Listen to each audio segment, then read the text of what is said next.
Hello, everybody. Welcome back to the NBA Front Office Show. As soon as we think we can predict what's going to happen in playoff basketball, if you listen to yesterday's show, Keith and we talked all about how the Suns Pelicans game wasn't going to be all that exciting because we knew what was going to happen, whereas Grizzlies Wolves was going to be this close battle. Nope, ended up being the exact opposite. Gotta love the NBA playoffs. We've got a lot of news to dive into, a lot of things to talk about today. Keith Smith at Keith Smith NBA. How are you doing, man? I'm doing well, man. Yeah, I'm excited to talk a little bit of playoffs, but excited if you guys notice, if you're watching on YouTube, we have a special guest with us today. Eric Pincus is joining us from Sports Business Classroom. We're going to get into a whole bunch of stuff, but Eric, how are you doing, man? I'm doing well. Happy to be here, guys. Always appreciate you guys having me on. Good stuff. Let's get to it. All right. Well, For let's start, sure. I guess, Yeah. with the news that it's Yeah. the top of the hour. That's Devin Booker and everything that's going on with him. Sounds like he's out for at least a couple of games dealing with that hamstring injury, but it is reported to be mild. Eric, we'll start with you. What does this mean for the series? Like, are the Suns in any kind of trouble here now, heading back to New Orleans 1-1 and no Devin Booker? They might be. I think that the in-game reaction to losing Booker, that they weren't ready to absorb that. But I think with some game planning and some thought, maybe they'll have a better approach. And I think the Pelicans are feisty. I saw them beat the Clippers in LA, and you just see like they're just almost too. I don't want to say like they don't know that they're not supposed to be this good. You know what I mean? Like they're better than they should be because they believe that they should be better. And maybe that's credit to Willie Green as the coach, and then bringing in a veteran like CJ McCollum. So they have a real shot to put a dent into the Suns. But I mean, the Suns have absorbed injuries this year pretty well. They were without CP3 for a while. I think Devin missed a little bit of time, and they did. I mean, this was the best team in the league. So I don't think ultimately it's going to swing the series, but it could very quickly change things if the Suns fall apart. And I think that's certainly possible. I'm just not going to say I don't think it happens, but it's on the radar now. Like just like you said the other day, whatever this series. But now I'm like, okay, now I got to really pay a little more attention to it. Keith, yeah, same Yeah. same That thing, right? I mean, this yeah. is now a real series that we have to pay attention to, and I think Keith, you put out there the betting odds now. The Suns are no longer the betting favorite to win the NBA championship. I saw the Warriors took the throne there. Yeah, that feels a little Yeah. reactionary to the first Mhm. couple games of their respective series. I've been saying for a while now, the Warriors are better than we all kind of collectively forgot they were, and healthy they were going to be a tough out in the playoffs. But if you're Phoenix, this is why you went and got Torrey Craig at the trade deadline. Gives you a little bit more wing depth. You've got another guy you can plug in. Landry Shamet comes in, probably play quite a bit more here with Booker out, as Eric noted. They've got some experience playing without guys, so I think it makes it a little harder. It's going to take them probably a little longer maybe to put the Pelicans away than we thought, but but good for New Orleans for jumping on it and getting one and making it a more interesting series. I'm kind of attached to that team now. They've been a fun story a little bit. I'm having a lot of fun with them, and their fans are they're just along for the ride and having a lot of fun. So let's go Pelicans and see how far we can take this thing. And it's Trevor knows this, Eric, but at this time of year I start counting down like, all right, these are how many possible games we have left. So Mhm. I start rooting for game sevens because I want as many basketball games as we can get the rest of the way. I'm not ready to let it go yet. Yeah, I root for competition. I don't. Yep. I've long since lost a rooting interest. I root for myself. Like, so if I predict Yep. the Grizzlies to destroy the Wolves, I am now rooting for the Grizzlies because it's my prediction. I want to be accurate. But really, health and long series is, what we had a day the other day where there was no game, and it was like, I'm not Yeah. ready for that. So Yeah. yeah, Absolutely. I gotta say just on the Warriors, yes, they look great, and yes, they will be fiercely competitive in the playoffs, but they're fighting they're fighting the Nuggets, who are woefully shorthanded. They're good Yeah. enough to dominate the regular season on Jokic alone with good role players. It's a good team, but they're not like playoff Mhm. caliber in my opinion anyway. So I don't know how good the Warriors are. I think they're what we think they might be, but I don't know that yet for sure. Yeah, I think they're tough. I just would not have installed them as the betting favorite now. That seems way over the top. That's fair. But hey, if people can jump on Phoenix, it's not really what we do on the show, but jump on Phoenix maybe. I wouldn't be off that bandwagon if I was a betting man. Yeah, absolutely. I'm in agreement there. I think the Phoenix, they've shown that they can weather the storm. I'm just taking it as one game. They've shown over a long season that this is the best team in the NBA. And so, yeah, if I was a betting man, I might throw a little bit of money down on the Suns in this scenario. But you know what, Keith? No Simmons siren needed here. No, But we're not doing it. but we got more Ben Simmons news than now, and this is jumping to your series, the Boston Celtics against the Nets. Ben Simmons now it's looking like, according to Woj, maybe Game 4. What do you think? We've talked a lot about Ben. What if he comes back in this series? Game 4. Does it really just come down to where the series stands at that point, Keith, in terms of whether or not they actually put him in there? Yeah, let me couch this with saying I do not expect this. Okay. But if Boston was up 3-0, don't put Ben Simmons in. Like that's just you're asking for everything to go as poorly as possible there. If it's a 2-1 series, yeah, maybe. As long as you feel like you're not going to ruin things going forward, because Trevor, as you know, I'm super high on this team next season when they've got kind of an off season to plan and work together and build it all out and figure out a better way to flesh out their depth around the stars. But as long as you're not feeling like you may lose Simmons or anything like that, yeah, then you plug him in and see where it goes. It's certainly not going to go worse than the 4 minutes or whatever that Kessler Edwards gave them.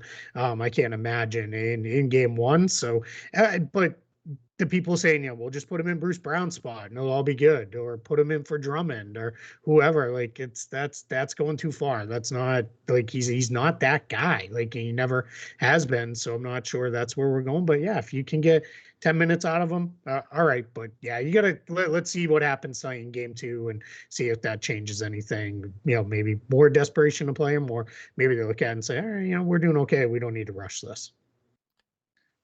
Yeah, he's a sensitive guy. I think it's fair to say Ben Simmons is. So to put that kind of pressure on him, like you wouldn't want him to be the scapegoat of the series. Exactly. But I think like Bruce Brown plays a similar kind of game in the sense that he's a playmaker for them. He's a scorer at the basket. He's not really a shooter. Obviously, anybody who shoots more than 3 or 4 times from 3 is more of a shooter than Ben Simmons. But I could see them like not replacing Bruce Brown, but basically if you start Bruce Brown and then in rotation, when you pull out Bruce Brown, you're putting in Ben Simmons in that role. Or as you mentioned, like if the big thing isn't working if you want to go a different way with Drummond, go smaller. Maybe Drummond's helping you, maybe he's not in the game, and you want to have a bigger wing, especially with how wing heavy Al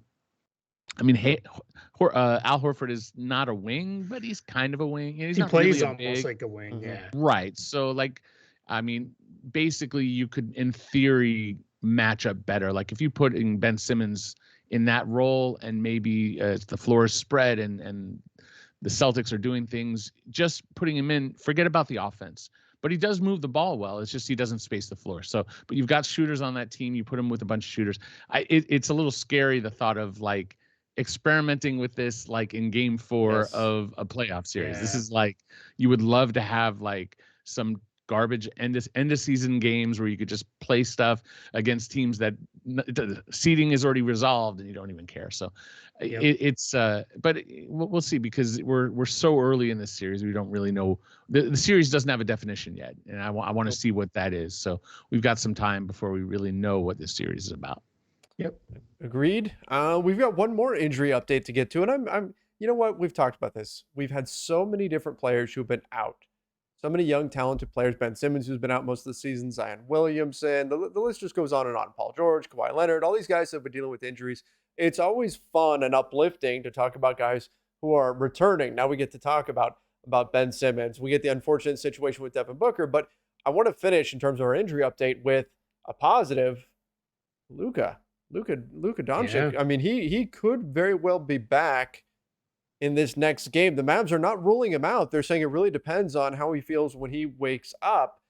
Keith, how much trouble? Again, we talked about this a little bit yesterday. We typically look at if a team is able to steal one game on the road, that's great. They're feeling pretty good coming back home. But if Luka is back in action for the Mavs in this next game in Game 3, I don't know if the Jazz can be feeling all that confident despite winning one in Dallas. Yeah, I don't know that the Jazz are the kind of team that's rolling home right now feeling great. They have struggled for months now to be the team we were used to. There's something off with that team. Yes, they won game 1 in Dallas, but it was very close. Dallas could have won that game. Dallas did win game 2, and now you're looking at it, as you said, normally you'd look at a Utah, one of the better home court advantages in the league, and you feel like, all right, we're getting home, and who cares if Luka plays or not? We're gonna off we go. Let's get this thing moving. But the reality is, just something feels off in Utah, and I don't think it gets fixed by anything here in this series. Now they've clearly got a better shot at winning the series because they did take one of the games on the road. But let's see. I'm not sold that this changes anything necessarily. And it's Luka being back, if he is back in Game 3, that's certainly big for the Mavs because that gives you a little bit more margin for error going forward. Yeah, the Jazz are older where they need to be younger, and where they're younger, you've got one guy really is Donovan Mitchell. I mean, I know that they've got Alexander Walker, who they traded for, but like in their rotation, I guess O'Neal is youngish. He's like 27, 28. I don't know the exact age, but in that range. It's just O'Neal is probably the only real wing defender, and you've got a bunch of guys like Bogdanovich. Even Conley, who was a great defender, is slower than he used to be. Donovan doesn't really defend. He's looked rough in this series. And so you've got Rudy as this great rim protector, but I think the Clippers showed how you attack them. I was at the Laker game where Stanley Johnson on a 10-day just destroyed, like they just had him attack Rudy Gobert, and it's like you have a bigger wing, or not even a wing, but like a power, kind of the Al Horford guy types that we're talking about, where it's like somebody who's big enough but not a real big, who can drive and attack the basket. And Luka is like a multi-positional player, and if he's attacking against Rudy, that's a tough go. I don't like where Utah is. I don't think they have a continuity. I think everyone knows internally, maybe they're not verbalizing it, but that this is probably the end of the road for this particular iteration of the team. Mm-hmm. We don't know what's going to happen. Maybe there will be a trade. Maybe there'll be multiple trades. I just think they don't have any real wing depth as far as defense. It's just a bunch of talented players, but some are past their prime. I think Bogdanovich is a great shooter, but he's not a good defender. It just doesn't work. And let's just be honest. Whatever happens with Dallas, maybe they get past Dallas. I don't think they will, but let's say they do. It's not going to be a long postseason, I don't think, for the Utah Jazz. Agreed. Yeah, I think that the Jazz are probably looking at a breakup, maybe a different head coach, maybe some players being moved, and then they're going to have a different look coming into next season. Danny Ainge, we know, is going to be itching to make some changes there, and Luka Doncic will certainly do what he can to make sure that happens and see if they can send the Jazz home in round 1. But that's about all we've got to cover for our injury updates. We do have some stuff to cover, though, with Eric. So let me just throw back to you here, Eric. How did you get into, because you're known around the league, you've been doing work on NBA TV in the past and all sorts of things, covering the CBA, the salary cap, everything involved there. What was it about all of that really caught your attention, caught your interest, and caused you to dive into that area? Right. Like, so what's wrong with me, basically? Is what you're asking. I was trying to say it in a nice way. So I write for Bleacher, but before that, going back to the early days, I wrote for a website called Hoops World, which is no longer in existence. But my area of coverage was mostly Lakers, a little Clippers, which is still to this day what I do I did that for the LA Times, and I do that for Bleacher. But I write nationally, and at the time I didn't write nationally, but I learned as if you're writing for a team and you want them to be better, which is what the fans are interested in reading, right? They want to know our team is whatever it is. You could win a title. How do we get better? How do we stay on top? Worst team in the league. What is the draft? How do you trade? What is cap room?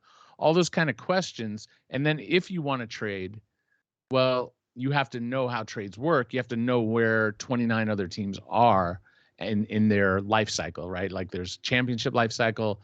Right now, maybe that's the Bucks, and you have your rebuild, which is the Thunder. So you have to know those details. And as I was writing for Hoops World back in the day, that's when I realized, like, okay, there's a set of rules that are similar to learning, like, what's on the game. Like, you can't just run with the basketball. You got to dribble. Like, what's a block charge? That's a difficult judgment on the court. What's traveling, like a gather, all those kind of rules. And some just like the simple ones, like if you shoot the ball behind the arc, it's 3 points, right? If you shoot a free throw, it's 1. There's some simple rules in the CBA. There's some gray areas. There's some complexities. But I realized it's not any different, but that the game isn't 48 minutes. It's like 365. It's played all year by 30 different teams at the same time. And so I guess that was interesting to me, how that game was played. And I got to know Larry Kuhn pretty well. This is, we're going back to when Summer League was in Long Beach. So we're talking about at the Pyramid. This is a, dating me and Larry a bit, but and I found that I had a knack for asking questions to Larry that weren't in his FAQ. If you go to CBA FAQ, you'll find that, and Larry, of course, is the general manager of our immersive program in Sports Business Classroom, but he's kind of the godfather of learning how the cap works. And so I could ask him questions, because if it was in the FAQ, then I wouldn't have to ask Larry a question. I would go to the FAQ. But I had a knack for finding the kind of the edge cases and the gray areas, and just got to find questions that Larry and I would have to research together to figure out. And Larry brought me in 6 years ago to Sports Business Classroom I guess it might have been longer than 6 years, because we lost one with the pandemic, so maybe 7 years ago now. It's just an area that I've always found interesting. I have I guess an ability to communicate it to the public in a way that is accessible. I can take complex information and try to narrow it down into a way that's digestible. If you know me well and you see my feed, I get questions a lot about hard caps and things like that. That's just sort of, like I get a lot of the same questions over and over and over and over again. I have 3 kids, so, they're older now. I have a lot of patience. I've been married for, 22 years, 20, in November. So patience, I guess it's something that's been burnt into me now. So I don't mind answering the same question a lot. I do my best to try to explain stuff in a way that that helps, and I guess I've sort of made a career out of this sort of aspect of what I do. Now, I have to know, does Luol Deng's dead salary coming off the books hard cap the Lakers? Is that how that works? Oh my gosh.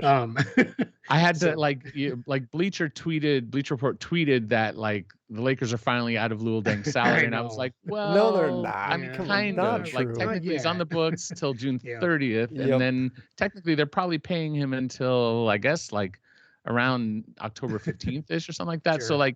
Yeah, but I get the spirit of what you're saying here. But yeah, no. So, I decided last summer, because I was getting these questions every day, to just tweet it every day. If you do this, this triggers a hard cap.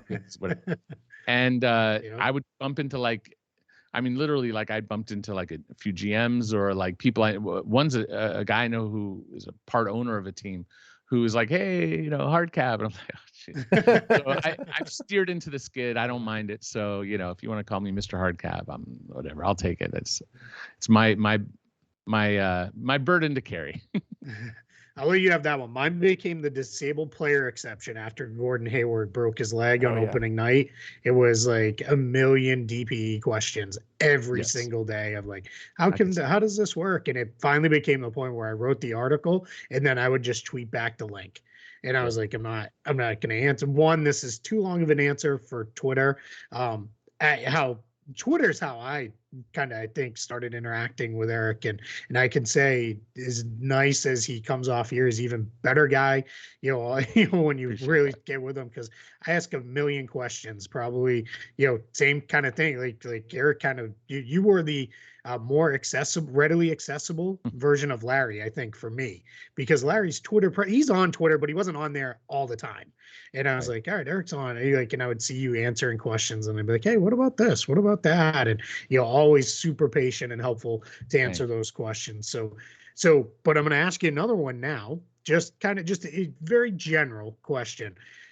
So Trevor and I both have some thoughts, and we've been sharing them with people who watch so know how we think about this. But this summer, this particular off season, how do you see the landscape shaping up for the league? Well, I mean, there's no money. You know, I mean, like I haven't done a comparison in my memory. I don't think that I've seen a tighter summer since covering the league. And I could be wrong, and I'd have to go back, I'd maybe like 12, 13, 18 years ago, there might have been a tight summer. But like in modern history, certainly under this CBA, which is 2017, and certainly under 2011 CBA, the last two CBAs, it's the tightest market that's out there. And so people are like, oh, Jalen Brunson's playing himself into a huge contract. Maybe, but there's only 3 or 4 teams that have the money that are going to actually use it. Like Portland can have the money, but they may not want to go under the cap. Oklahoma City can kind of go under the cap, probably don't go under the cap. They are under the cap right now, but when Shai Gilgeous-Alexander's money kicks in, then they're over. And so teams can trade to make cap room, but you kind of need the teams that have cap room to get there. Or there are some that still have some trade exceptions, and there are still some creative ways to generate cap room. But like DeAndre Ayton having a great year and the Suns having a great year, I think that kind of, in theory, should put to rest that he'll stay and they'll pay him. But that was kind of where I was going at the last offseason. Okay, they didn't extend him. Who can go after Ayton? And like, okay, well, they can't. It's like basically the Pistons and like the Magic and like there's a few others that can kind of have cap room. Like the Grizzlies they don't really have any roster space.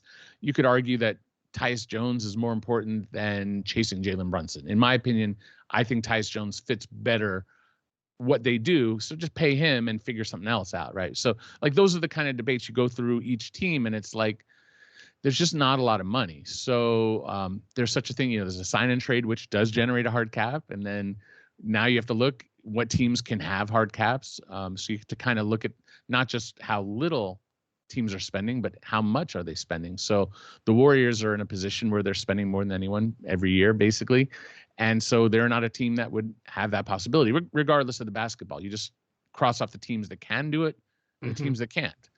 And so I really just don't think there's a lot of money. And it's not a great free agent market either. There's not a ton of great players. So like if Bradley Beal's like, all right, I'm done. I don't want to be in Washington anymore. Where do you go? And so now that's an issue. Now he could say, I'll go to the Pistons and unless you trade me, if I'll opt in and kind of do what Chris Paul did with the Clippers to get to Houston. But like, I mean, and like, we don't know what's going to happen. There's always one player that opts in that you think is going to opt out, and always one player who opts out the other way, the opposite of that. So like, hey, maybe, John Wall opts out. I don't think that's ever going to happen in a million years. Russell Westbrook. Or maybe Russell Westbrook, right? But at least with Beal, there's that, like, is he happy there? But Beal also didn't have a very good season, and he's coming off of an injury. So, I don't know. I mean, if he can get max money from Washington now, then get it. But there's nowhere else. And now next summer is a little different because there are a lot more teams that have cap room, and there probably will be a new collective bargaining agreement. We don't know that for sure. But in December, either side, the NBA itself or the NBPA, Players Association, can opt out in December of 2022 to end the CBA after 22-23, which is the next season. And I think a lot of people that I ask think that it'll happen, that they will opt out, but there's optimism that they'll work a deal. It won't be like a lockout. In theory, there'll be some contentious issues, but generally speaking, there's too much money to go around that no one wants to stop that train. So, but that said, we just don't know what a new CBA will look like. And so I think teams are also cautious about what they do this summer because they want to just be flexible for what could come in 2023. So that's kind of my read on things. Yeah, I think that's an agreement where we've been. We've talked a lot about how trades are probably going to be more the way to improve your team this offseason. I wrote about it for Spot Track back probably a month ago, but really nothing has changed. And yes, the cap projection went up by another $1 million, which is great, and that's really good news, but not enough to drastically swing things. But there's not even there. Let me think the right way to phrase this. There is a smaller than you think number of teams that are probably even gonna have the full mid-level available to use this offseason. You're absolutely spot on with that. I was trying to do a little bit of that. When was the last time it was like this? When I was thinking about when everybody was capped out and that, but I was like, but even then, like the tax was such a barrier for teams back then that I was like, we're capped out, but we're not pushing the tax and those kind of things. So we're with you. And it is funny that you mentioned the CBA opt-out too, because I thought about this. There's always reasons behind the league pushing and sharing their TV numbers. Mm-hmm. And I think one of them was, hey, we're all doing pretty good here. And there's a new one of these coming along the way too, with the TV contracts. So let's not slow things down at all. Let's keep the strain on the tracks and let's go. And I think the fact too, they worked through the bubble, they worked through the pandemic, they worked through all that stuff. I don't think anybody's gonna get too crazy with, hey, it's time to really shut things down and rebuild. It's kind of like what we saw with baseball this past off season, where it just became a mess. And the NBA, I think, also very much recognizes, whether you like it or not, the offseason is a big point of interest on the NBA calendar. And nobody wants to finish the finals, have the draft, and then be like, all right, we'll see you in 6 months or whatever, anything like that. No, nobody likes to do those kind of things. Yeah, absolutely. I think that's 100% a factor. But I also think another part of this dynamic that we need to talk about, not only is there not that much money out there, that certainly matters. You can talk about how many teams just simply don't have money to spend, even if we're looking at the exceptions. But also, how tight is the race right now for contending teams? Look at how many teams right now can talk themselves into, we can win a championship this year, or we are one piece away from winning a championship. I think that's going to be a factor this offseason as well, where teams who don't have necessarily cap room to go spend, there's going to be incentive for them to make some sort of a move. And that means, ideally, an even hotter trade market than what we might see in previous years. Yeah. This last year was very trade heavy. There were a ton of trades this year. So I think that's the extension of, and also extensions too. Like we had players are extending. I just wrote on Sports Business Classroom a list of all of the rookie scale extension eligible players, like Jordan Poole. People have been asking me, Jordan Poole, Warriors fans, Jordan Poole. But like Darius Garland, obviously Zion, which is a whole nother bag of worms. And then Ja, and like it's a good class and they're extension eligible. But you look at trades, extensions, all of this, teams are trying to get over that top, because there isn't a clear like, whatever, like LeBron or the Warriors or Jan, like there's no one who's just absolutely running away with it. But then also like what we saw with the Pelicans with CJ is like exactly what the league wants, right? Like usually where the Pelicans were, they would never have made that CJ trade in a million years without the play-in, because you're basically investing in a guy who doesn't fit your age bracket, who's a ton of money, who was coming off of like a collapsed lung. Never mind that he's really, really good and that the injury was fine. Like he was going to be okay. That wasn't a concern. Or at least I didn't believe, I'd heard that he would be fine.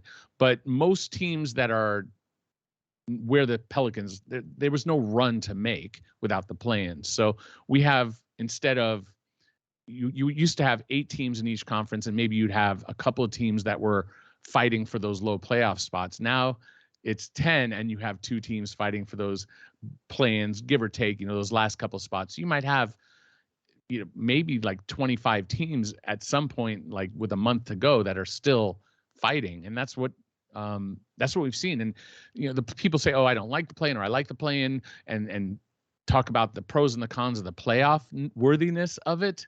But that's not even what the real impact is. The real impact is that it's reduced tanking. And I think that's what the league wants. So you've got more teams, to your point of a bigger trade market, you have more buyers than sellers than you used to have. And I think that's going to continue because the NBA is relatively wide open as far as championship. Maybe the Bucks win and people say, oh, no one's ever going to beat the Bucks. I don't think anyone thought that after last year. You've got all these teams going for it, and you have all the bubble playoff teams, the play-in bubble now. And I just think it's going to be fun if you like trades. I think fans love trades. Oh yeah. And free agency is a huge thing. So to not go into a lockout makes a lot of sense. I will say that like it was different leadership. It was Chris Paul and Michelle Roberts, and Michelle's retired. Chris has moved on. It's now CJ. McCollum and Tamika Tremaglio. I don't know if I'm saying it 100% right. Yeah, I did the same thing. We went I was through like, that I too. gotta nail this one down. That's what I but think it is, you're but if I apologize if it's wrong. But I haven't seen her speak publicly yet, and I haven't seen her say her own name yet. right. So that's usually how I Same. go. But still, it's like, yeah, I mean, the NBA is in a healthy place. Obviously, there are areas that need improvement, like the whole Ben Simmons thing, James Mhm. Harden pushing for a second trade in the last however many months or years or whatever. And there's a lot of questions, and there will be fights that will happen, but not like, lockout worthy. I think we're going to have a fun trade market. They'll opt out, and we'll get a new CBA. And I think teams are still a little unsure what that will mean, but in theory, if they opt out, the summer decisions are going to have to be made before all that. But the trade deadline, they may have a sense of what the new CBA is going to look like by February. If they opt out in December, in theory, they're negotiating it in January. And, in theory, it might not resolve until June. It might not resolve until July. Who knows? Mhm. But these are just some of the factors coming up on the calendar this next year. For sure. Yeah, when we get that new CBA, that sends guys like you and I scrambling to learn all the new rules and how to apply them and how they all work. And that's, I think, where we want to go with that. I think that's a good segue into sports business classroom. So you guys who are watching on YouTube, you can see Eric's got the banner behind him. Explain to folks who maybe don't know at all what it is. What is sports business classroom? Well, so it's fundamentally, it's an educational platform that the goal isn't just to teach, but it's to help people break into basketball and to actually get jobs. So it's more of like a specific training for a skill that you're going to apply right away.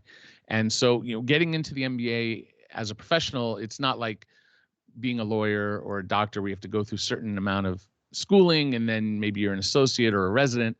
It's a different kind of industry where there's only 30 teams, but our connections, because it's owned and run by Albert Hall and Warren Legary, who created Las Vegas Summer League together, and it's a program that's actually partnered with the NBA itself. So we've had like Adam Silver speak and Mark Cuban. The list is crazy. Masai and I mean, everybody that you can think of, from the coaching level to the scouting level to the GM level. Tommy Shepard. I mean, I could spend like the next hour just listing names, but the core of it is that you're the immersive program in Las Vegas. So we do stuff year round, but this is actually at the gym in Las Vegas, in the rooms where executives are coming and going and whatnot. And we bring them in and they talk, and it's not just like a room full of 1,500 students and you're just listening, and it's like you're hearing how some GM got his job by going to like he shagged balls for some coach and worked his way up, which is good to get, and you'll get a little of that kind of information. But usually you leave those kind of big giant programs kind of like, cool, I got some information, but how does that help me directly? Whereas this is like, we did 60 students last year because of COVID restrictions. We'll probably cap it at like 90 to 100. So it'll eventually fill up. So it's not something that I go about like, I'm not trying to like sell. It's more of like the people who are watching your show have more of an interest in this aspect, you would think. And you're not just like frivolous kind of stuff. So if you're listening and you're watching this, watching on YouTube or listening, you're like, I actually want to do this. That's why I listen to this. How do you get to that point? And that's really what our class is about. And so you just sit with 90, with however many we end up with, and you're being mentored by people like myself, by Larry Kuhn. You could study salary cap. You could study scouting video and analytics.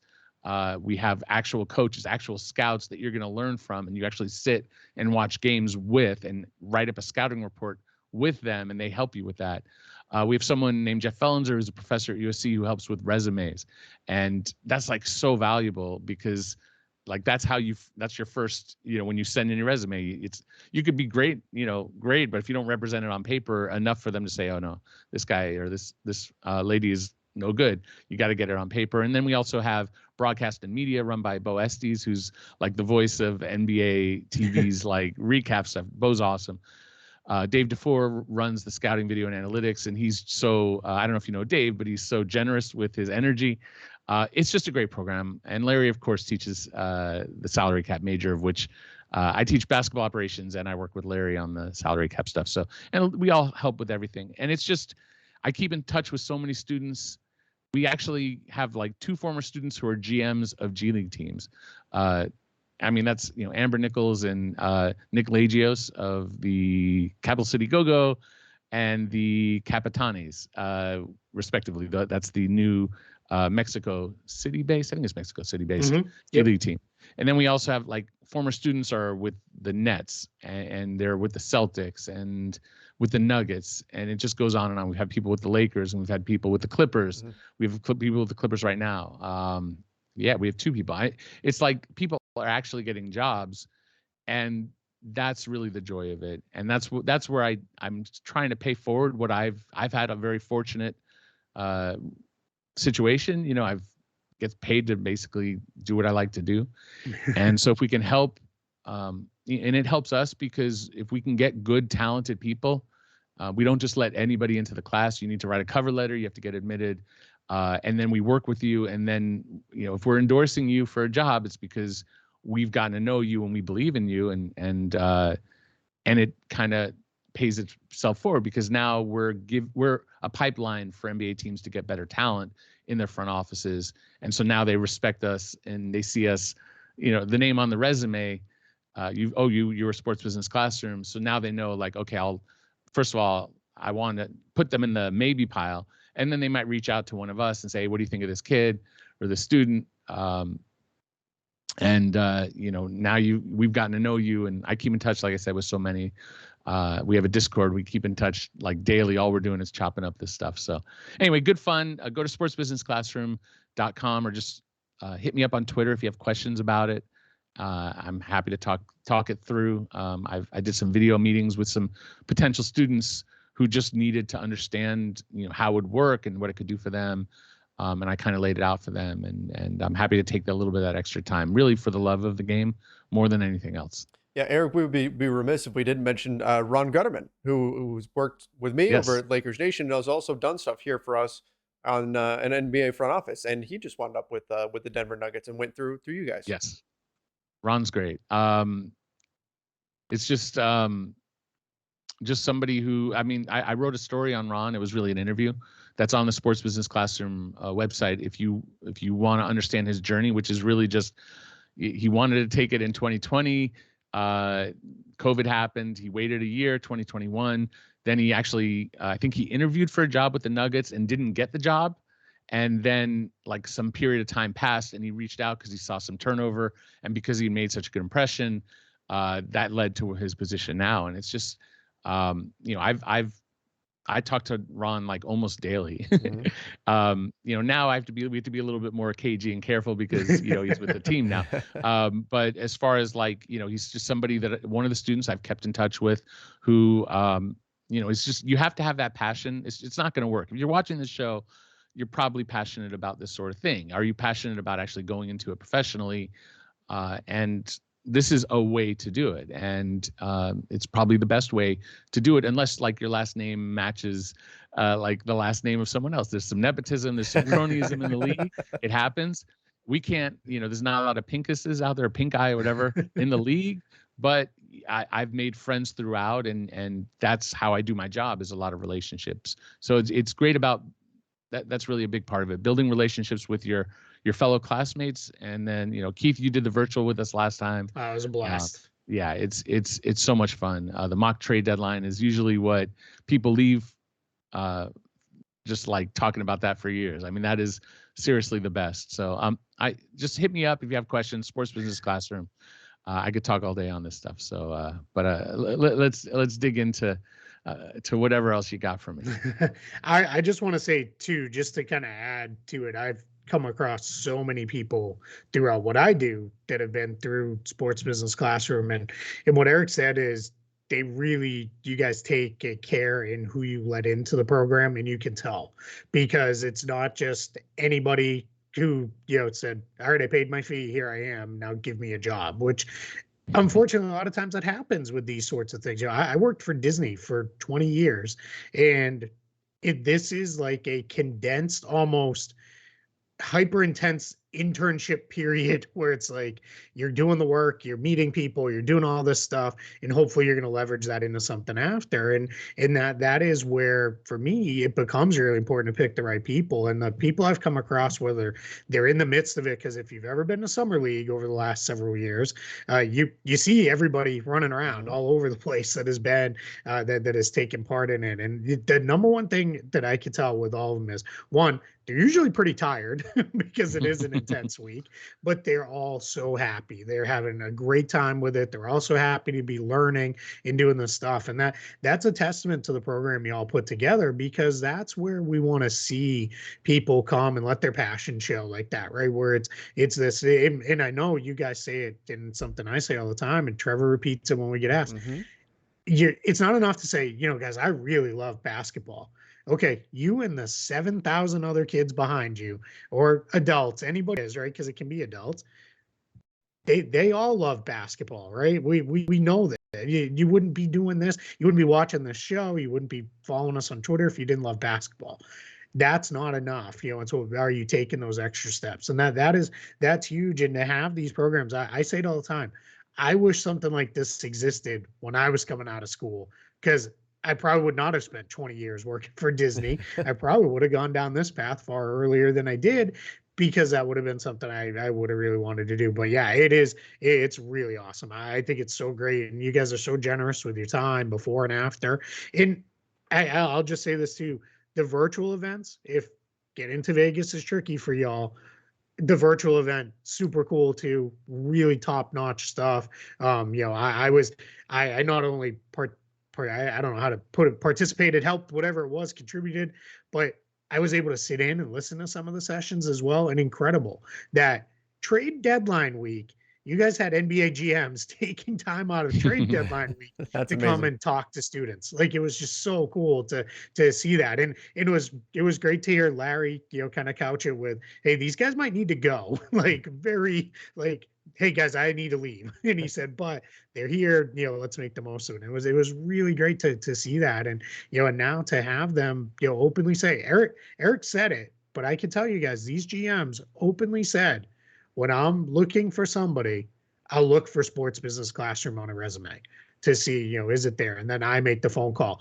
Yeah, I think it was Tommy Shepard, and hopefully I'm not telling a story out of school here, but said, I'll even call before. Hey, I'm looking for somebody. You got any recommendations? So, go. That doesn't just mean show up, pay, and you're good. You got to do the work. You got to put the effort in. Absolutely. But if you do, the guys are going to help you along with that. Yes, sir. I appreciate that. We do have put a lot of love into it. That's just, that's just who I think Larry running the program kind of set the tone for that. And, if I'm his number two, then I'm paying it forward. And I have projects all the time. I do some consulting and I involve my students, and they're helping me with projects like constantly, actually for money too. So I don't, hey. Yeah. So it's a fun job. I can't lie. I am blessed and happy to try to get other people into, that kind of situation, but you got to put in the work, you got to show up. So, sportsbusinessclassroom.com, just check that out. Or just hit me up on Twitter at Eric Pincus, and I'm happy to walk it through it for you. Awesome. I will say too, real quick, just for anybody who else is wondering, if you're intimidated by, well, there's only 30 teams, there's only so many of these jobs. I know folks who've gone through it that work for agencies now, doing cap work for agencies as these agencies get bigger and, let's face it, far more powerful. It feels like by the year, they're starting to hire their own cap folk who are not just focused on, it's, hey, what's the entire league look like? Because we got to find a home for player X who needs this, and a lot of things with that. So there's a lot of really cool opportunities. I know folks have gone the media route out of this and things like that. So if you're, I don't know about working for a team, I'd like to do this, it's going to open doors for you on that end too, which is really great. But we'd be remiss with 2 Lakers guys. I had to rock a little green just to provide a little To balance to the balance that out for force us. here. Exactly. Like, remember, Luke Skywalker had the green lightsaber because he's the good guy. So let's just remember that. Um, we got to talk Lakers before we go. Just briefly. Trevor's talked it to death, so everybody knows. But Eric, everybody, if they don't know, Eric covered the Lakers for a very long time. You know this stuff inside and out more than just about anybody does. What's, without getting super deep into the weeds and the details, how do they fix this? So I've written 2 or 3 articles recently on Bleacher Report that kind of detail it. There was something around the end of March that kind of explained how they got here, which kind of showed like a general lack of diligence when it came to transactions. And then it was more like, okay, how do you fix it? So I'm focusing less on the past, more on fixing it. And I think the first real question for the Lakers is LeBron James. And this is my most recent article, is like, he's extension eligible August 4th. He can sign for 2 additional years. He could do a 1+1, like add 2 years, but the last year is a player option. Technically could do a team option, being LeBron James, probably player option. Or he could not extend at all, go to free agency. And this is something that Sam Amick wrote, that he had heard was being bandied about on the LeBron side, on the Clutch Sports side, that maybe he would go back to what he did in Cleveland, which was more of like 1 year at a time, something Michael Jordan did in back in Chicago.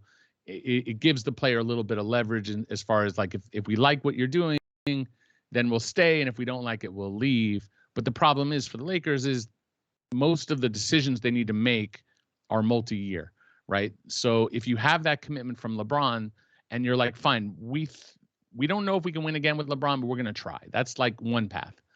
The other is, if LeBron is leaving in a year, we can't give up all of X, Y, and Z because we need to protect ourselves if you're the Lakers.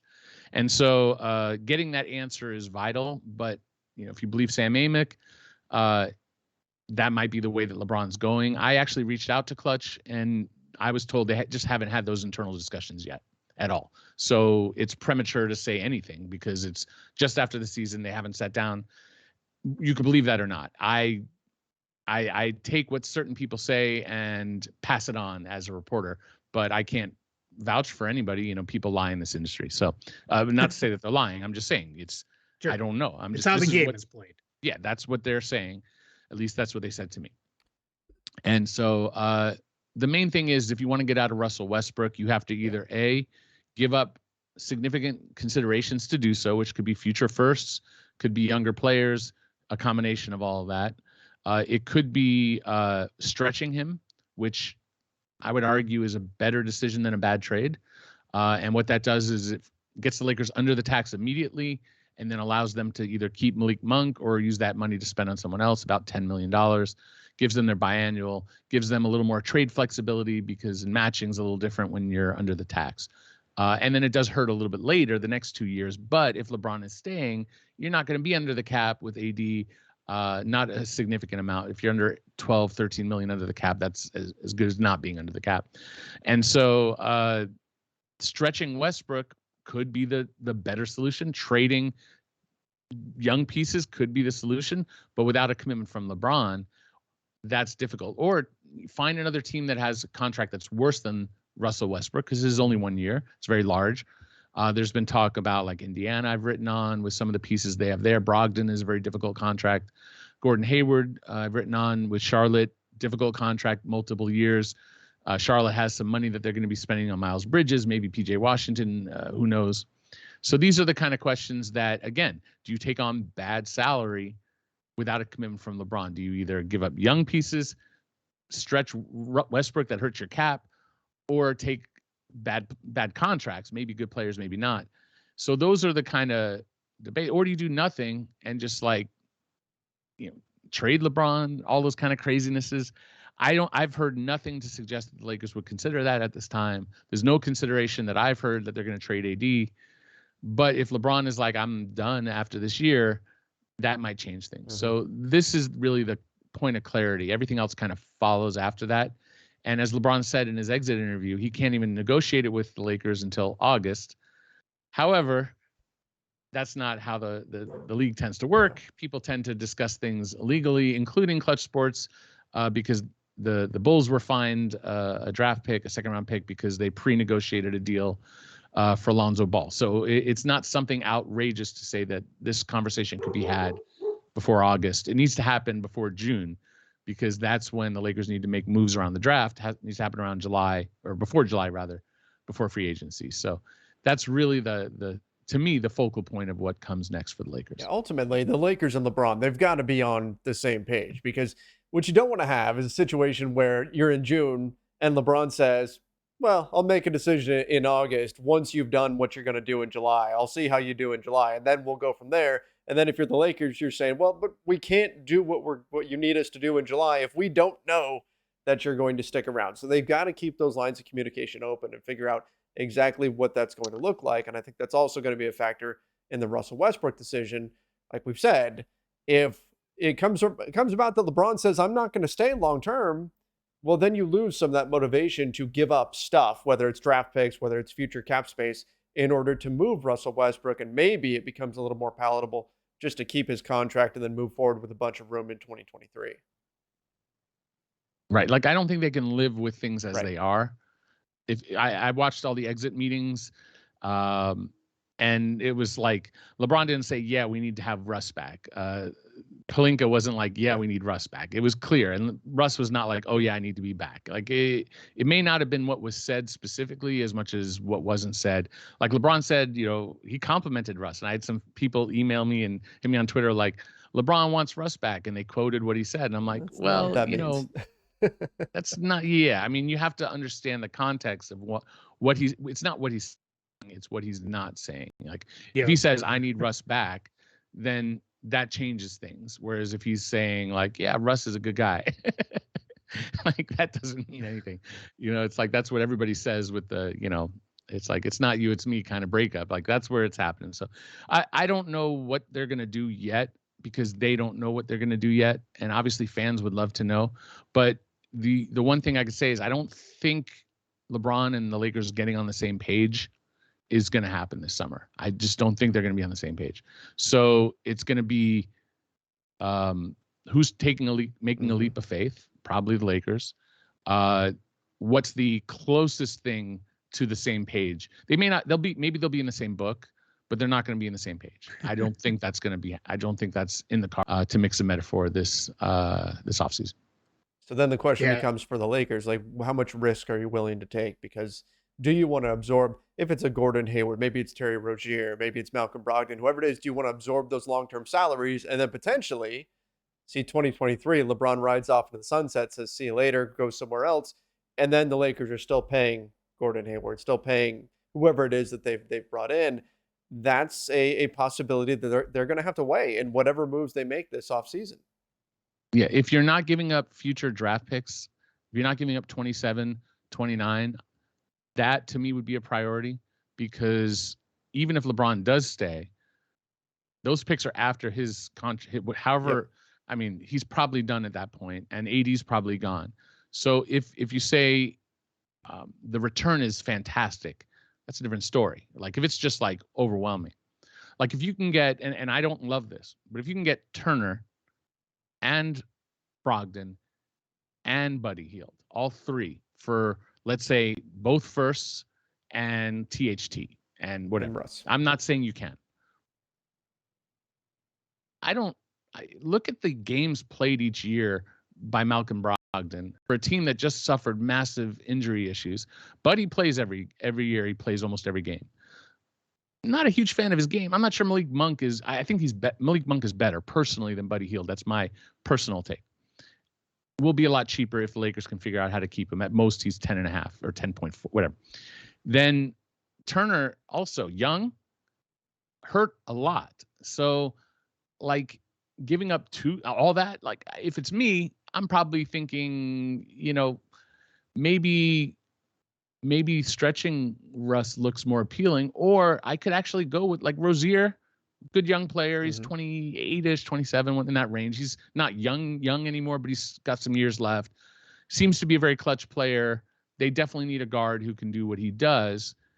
And if you take Hayward, to me, it's kicking the can. Like, you could just let Hayward expire, but like next year, then Hayward isn't expiring. You know what I mean? So I'd be like, I think Brogdon would be great. Like if you go from Westbrook to Hayward, and then after a year you go Hayward into Brogdon, where Brogdon is then expiring. You know what I mean? Like I'd be kicking the can that way, provided those picks aren't involved. And if they are, and if the deals are all ugly, I'd be saying I'll just buy out Russ between 0 and 3 million. If he's getting a minimum somewhere else, between 0 and I guess between 3 and 10, depending on if he signs for more. You could probably get a little bit out. I'm not afraid of. I think stretching him is like way better than a lot. Like taking on Brogdon, who if Brogdon was like younger and played 70 games a year, but he plays like 50 games a year. You know, it's pretty rough. So I don't know. I don't think they've got a good answer. There's no good solution. Yeah. But I didn't create their problem. So, you know, I would have done things differently along the way. But asked how do you solve them? There's no great solution. But I think they're going to have to take a leap of faith.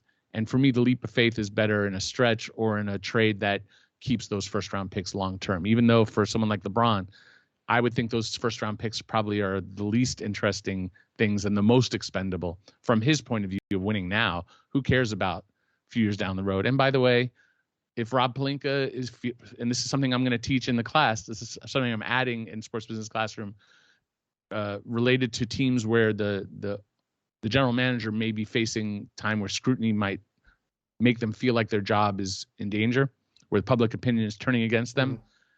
You might make a different move off of that. I'm operating out of where I sit, which is like I don't lose my job if I make a bad deal. You know what I'm saying? Whereas there had been talks like David Griffin, people weren't sure how it was working. The Laker trade was great when they, for AD, but like Zion's been hurt, and then they pull CJ out, and like you realize how good Hubert Jones is and Alvarado, and you start to see like, well, maybe there's been a method to what his madness has been.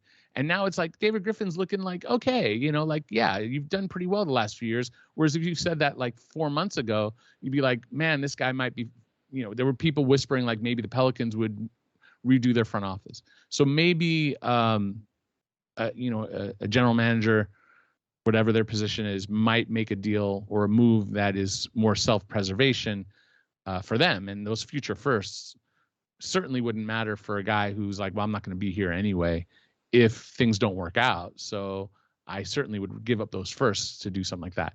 That's where ownership and people have to have a clear head and make the right decision. What's best for the franchise, not just what's best for right now, which may be a complete disaster, like the Nets when they did the whole KG thing, right? Like, so you just got to be careful when you're giving up way down the road future considerations. That's all. Absolutely. Yeah, Can be a dangerous thing. Can be a dangerous thing. All right. Well, I'm going to cut the Lakers talk there. We've got months to talk Lakers. Probably. Well, it feels like we're a couple days out from another trade target rumor. So we'll get that going. Can we make it like tomorrow? I need more to talk about. Let's make it tomorrow. Man, that's true. You need it. You need it. So I'm rooting for you for that. But Eric, thank you so much for taking time out of your day to join us here on NBA Front Office Show. I know it was a blast for Trevor and I. And guys, check out sportsbusinessclassroom.com. Check it out. All the information about the immersive experiences on there in Las Vegas at Summer League. If you can do it and pull it off, it's a great time. Plus, you're at Summer League. Summer League in general is a great time. Yeah, Trevor and I's favorite there. If you stick around Summer League long enough, because I've experienced this, you'll see Eric sitting there working on cap sheets, catching himself up. Because I've seen that myself at times. But it's a lot of fun. But thank you so much for joining us. We really, really appreciate it. Of course, guys. Anytime, appreciate it. Just reach out if you need anything. I'm at Eric Pincus, ERICPINCUS. That's ERICPINCUS on Twitter. And I'm happy to talk if you have any questions about Sports Business Classroom, or if you want to ask me about a hard cap question. It's going to happen anyway. All right. Well, thank you again so much, Eric. Guys, that's going to do it for us today. Make sure you are subscribing to the NBA Front Office Show over on YouTube. Don't forget to turn on those notifications as well. And of course, we love getting those reviews over on Apple Podcasts. If you guys want to toss us a 5-star rating as well, we would not hate that. Till next time, everybody. See ya and stay safe.